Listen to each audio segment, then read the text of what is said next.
Pensemos en el derecho como si fuera la arquitectura de un rascacielos. Vemos la fachada, el cristal, las oficinas, pero lo que de verdad evita que se venga abajo es la estructura interna de acero, esa que nadie ve. Hoy vamos a analizar precisamente eso, la estructura invisible del derecho moderno, una idea que se llama positivismo jurídico. Y aunque suene a clase de filosofía, es como el sistema operativo que se ejecuta cada vez que se aplica una ley. Para guiarnos tenemos un ensayo muy detallado sobre uno de sus grandes arquitectos, Hans Kelsen, y de cómo sus planos se han construido en la realidad, por ejemplo, en un sistema como el colombiano. La misión de hoy es entender cómo se separa el derecho de la opinión y por qué una norma es válida, incluso si nos parece, completamente injusta. Y es que es una idea que nace de una necesidad muy pragmática. De la certeza, pensemos que en un mundo con miles de morales distintas, religiones, opiniones políticas, ¿cómo creamos unas reglas de juego que sean estables para todo el mundo? El positivismo intenta responder a eso, tratando de convertir el derecho en algo más parecido a una ciencia. Un sistema con sus propias reglas que separa lo que la ley es de lo que a nosotros nos gustaría que fuera. De acuerdo. Vayamos al núcleo entonces. El positivismo dice que el derecho es lo que las autoridades competentes dicen que es. Si está en el código, si lo aprueba el Parlamento, es ley. Y punto. Pero esto, que parece tan simple, me lleva a una idea muy actual. Pensemos, por ejemplo, en las normas de una plataforma, no sé, como YouTube o X. No te dicen qué es moralmente bueno o artísticamente valioso. Es una analogía fantástica, sí. Simplemente te dicen, si publicas contenido con copyright, te desmonetizamos el vídeo, o si incitas a la violencia, te suspendemos la cuenta. Es una lógica fría, casi de programación. Si ocurre A, la consecuencia es B. La plataforma no juzga tu moral, solo aplica su reglamento. Es esa la esencia de la que habla el ensayo. Has dado completamente en el clavo. Esa es la esencia de la teoría pura del derecho de Hans Kelsen, que es la gran figura que analiza nuestro texto. Y la palabra clave aquí es pura. ¿Pura de qué? Pues pura de todo lo que no fuera estrictamente jurídico, la moral, la sociología, la política. Kelsen quería analizar la máquina, no el paisaje que se ve desde la ventanilla, y esa máquina funciona con esa lógica que describes. El derecho no dice, sé bueno, dice, si robas, irás a la cárcel. Su fuerza no reside en la persuasión moral, sino en la sanción. En la sanción organizada. Entiendo. Es una forma de aislar el objeto de estudio. Pero, ¿es realmente posible una teoría pura? A ver, el derecho no opera en un vacío. Nace de decisiones políticas, de valores sociales. ¿No es un poco ingenuo intentar meterlo en un laboratorio y aislarlo de todo? Esa es desde hace un siglo la crítica fundamental a Kelsen. Y tienes razón, es una pureza, digamos, metodológica, un como sí. Él no negaba que la política o la moral influyeran en la creación de la ley.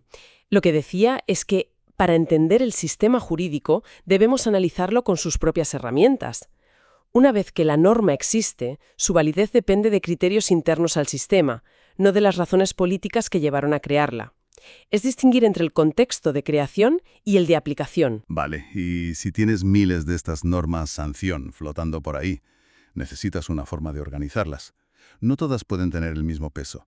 Supongo que de ahí nace esa idea tan visual que todo estudiante de derecho conoce, la pirámide legal. Exactamente. La idea de que el derecho no es un caos de normas, sino un sistema ordenado y, sobre todo, jerárquico. Y esa jerarquía es la que da coherencia a todo. Una ordenanza de un ayuntamiento no puede contradecir una ley autonómica y esta no puede contradecir la ley estatal. Y ninguna puede ir en contra de la Constitución. Cada norma es como un escalón que se apoya en el de arriba. Y esto nos lleva al concepto de validez. El ensayo insiste mucho en esto.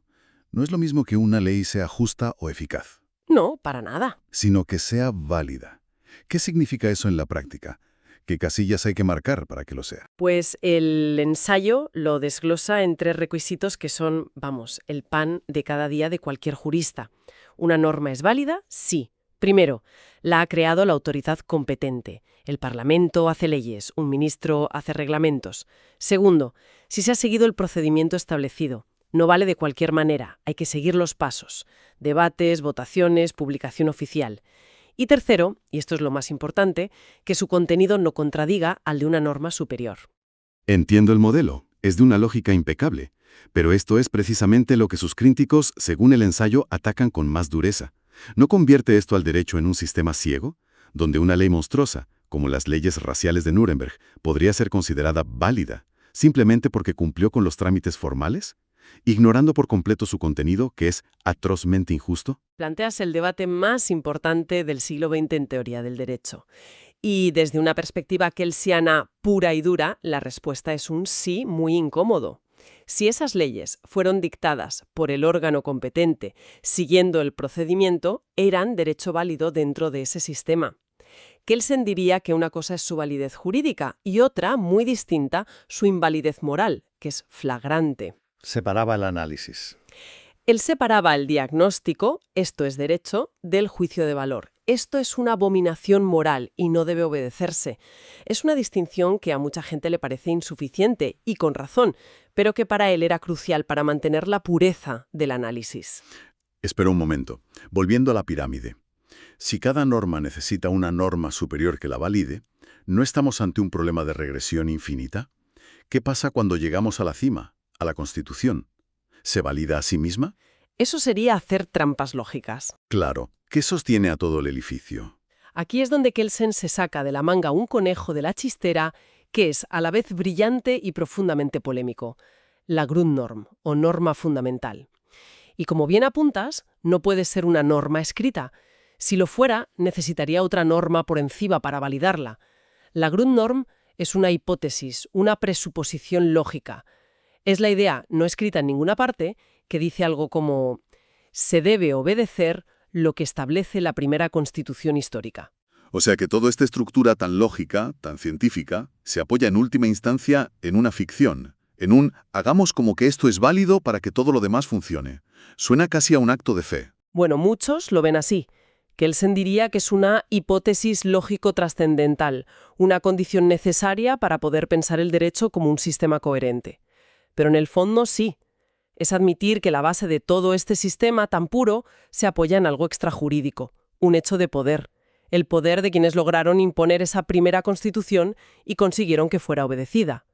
La Grundnorm es el punto donde la teoría pura se asoma al abismo de la sociología y la política. Vale, bajemos de ese abismo abstracto a la tierra firme. El ensayo usa el caso de Colombia para ver cómo funciona esta maquinaria.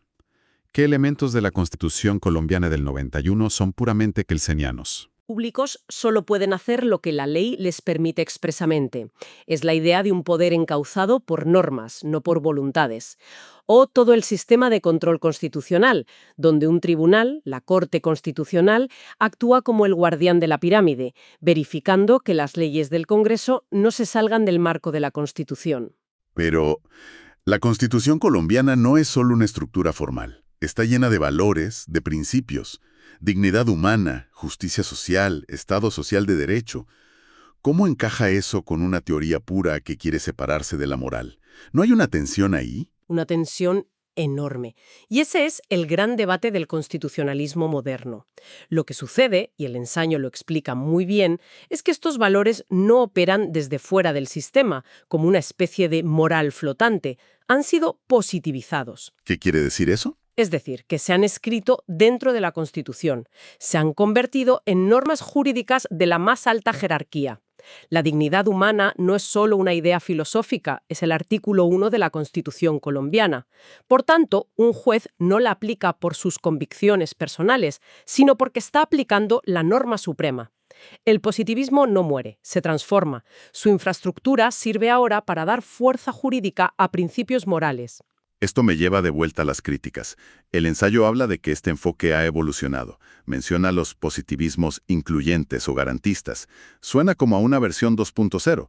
¿En qué se diferencian de la versión clásica, la más dura de Kelsen? La diferencia es fundamental y se ve en los casos difíciles. Un positivista excluyente, más clásico, diría que si la ley es ambigua y un juez tiene que recurrir a un principio moral para decidir, en ese preciso momento el juez está dejando de aplicar la ley y está creando nuevo derecho. Está actuando como un legislador. Justo, lo cual para un positivista es casi un pecado mortal porque confunde la separación de poderes. Claro, En cambio, un positivista incluyente, como los que defiende el ensayo, argumentaría algo distinto. Diría que la propia ley, la Constitución, puede ordenar al juez que use principios morales. Cuando la ley habla de buena fe, interés superior del menor o dignidad, está abriendo una puerta de forma controlada para que ciertos razonamientos morales entren en el sistema. La moral no entra por la puerta de atrás, a escondidas. Entra porque la ley le ha dado la llave. Digno o que es de buena fe, al final dependerá de su propia interpretación moral, y volvemos a la incertidumbre. Ese es el riesgo y el corazón del debate actual. Los positivistas incluyentes dirían que no es una discrecionalidad absoluta. El juez debe justificar su decisión basándose en los principios del ordenamiento, en precedentes, en un diálogo con la comunidad jurídica. No es lo que a mí me parezca. Pero la crítica de que esto abre la puerta a una mayor subjetividad judicial es muy potente. El análisis final del texto es muy equilibrado en este punto. Concluye que el positivismo no es el enemigo de la justicia, sino su infraestructura. Un derecho sin la estructura positivista es pura retórica, pero un positivismo sin valores es un formalismo ciego que puede amparar cualquier cosa. La clave está en el equilibrio. En un positivismo con garantías. Exacto. Entonces, si tuviéramos que resumir el viaje, hemos visto que bajo toda la complejidad de las leyes hay una arquitectura lógica que busca dar orden y previsibilidad, una especie de gramática para el poder. Exacto. La escuela del positivismo, con Kelsen como su máximo exponente, nos dio los planos de esa gramática: normas, jerarquía y validez. Es el sistema que permite que el derecho tome decisiones, buenas o malas, pero decisiones al fin y al cabo, sin caer en la arbitrariedad pura y dura de porque lo digo yo. Es una condición indispensable para que exista algo que llamamos Estado de Derecho. Hay una frase en el ensayo que me pareció una síntesis brillante, casi un tuit. Decía que Kelsen no nos dijo que es justo, nos enseñó cómo un sistema toma decisiones sin perder el control sobre sí mismo. Es una forma perfecta de decirlo. Te da el manual de instrucciones de la máquina, no un juicio de valor sobre lo que la máquina produce. Y para terminar quiero volver a esa idea de la Grundnorm, la norma fundamental que se presupone. Si la validez de todo el sistema legal, de toda esa inmensa pirámide, se apoya en algo que no está escrito, sino que simplemente se asume colectivamente, en un acto de creencia compartida. Eso nos deja con una pregunta final, que es tan filosófica como política y, bueno, muy actual. ¿Qué sucede cuando una sociedad, una parte importante de ella, deja de presuponerla? ¿Cuándo se rompe ese consenso tácito de que hay que obedecer a la Constitución?